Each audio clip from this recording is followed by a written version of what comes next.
Wait. Before you run off. This is very important. In this video, you will see a washing machine that may look different from yours. However, don't worry about the look. What to look for is if you have 6 cycle lights in a row under the control knob, like this. If you do, then this repair guide will work for you. This type of washer is called a vertical modular washer, VMW, for short, which is the most sold washer in America and is sold by many different brands such as Kenmore, Maytag, Roper, Amana, Whirlpool and many others. The best way to recognize these washers are by the lights on the panel.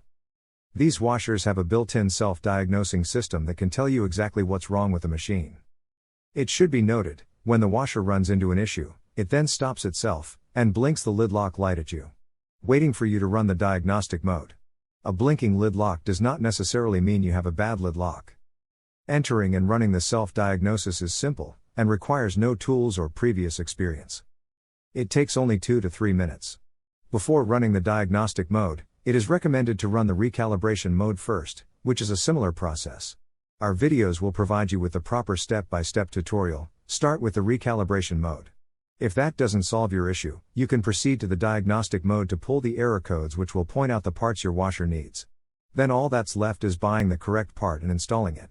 Here's how to enter diagnostic mode to run the recalibration cycle on any brand of vertical modular washing machine. Step 1. With the washer shut off and all indicator lights off, turn the control dial 1 complete rotation, 360 degrees, counterclockwise, stopping with the dial pointing straight up. Now quickly, within about 6 seconds, turn the control dial 3 clicks clockwise, 1 click back, and 1 more click clockwise. Or, in other words, turn the control 3 clicks right, 1 click left, then 1 click right. All the green status lights blink when you successfully activate the diagnostic mode. Now with all the lights blinking, turn the dial 4 more clicks clockwise or to the right. Then press start.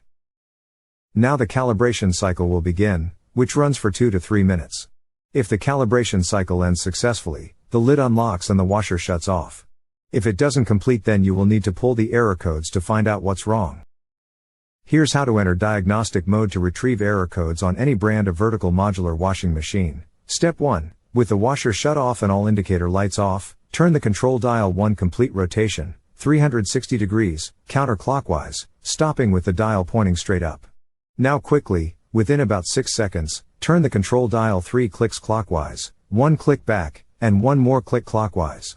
Or, in other words, turn the control 3 clicks right, 1 click left, then 1 click right. All the green status lights blink when you successfully activate the diagnostic mode. If the status lights don't blink, try again and maybe try turning the knob a little faster, or slower. Okay, congratulations, now your washer is in diagnostic mode. Now, we need to retrieve the codes. Follow these steps to display the error code lights. Step 2. Turn the control dial 1 click clockwise, then press the start button. Now you are reading the error codes. From here, turn the control dial 1 click clockwise to display the first saved error code. Just the sensing light flashes if no error code was recorded.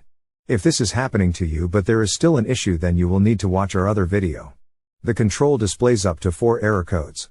Step 3. Read the error codes. Error codes for the VMW washers have 2 parts. The first is the letter F, followed by a number, and the second is the letter E, followed by a number as well. Which lights are illuminated indicate the numbers. The sensing light on indicates the letter F.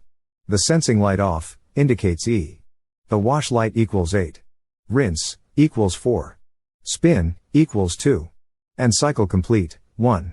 For example, for error code F5E3, when the sensing light is on, the rinse and the cycle complete lights are on. Adding all 3 together equals 5.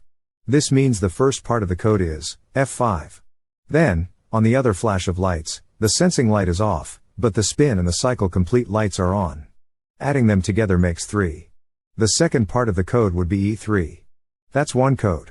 The same error code flashes repeatedly, until you turn the dial 1 click clockwise, to show the next error code. Turn the dial again and see if you have any other codes. If there is no more codes, then you're done. To exit diagnostic mode, turn the washer off. Now, you have your error code. Use these images in this video to look up your error codes. Look in your washer repair manual, or just Google top load washer error code and enter the code, and it should come up no problem. Now you know the problem and what's causing your washer to not work. Now it's time to find the parts needed fast and cheap. Watch our next video for the quick tutorial on how to do this.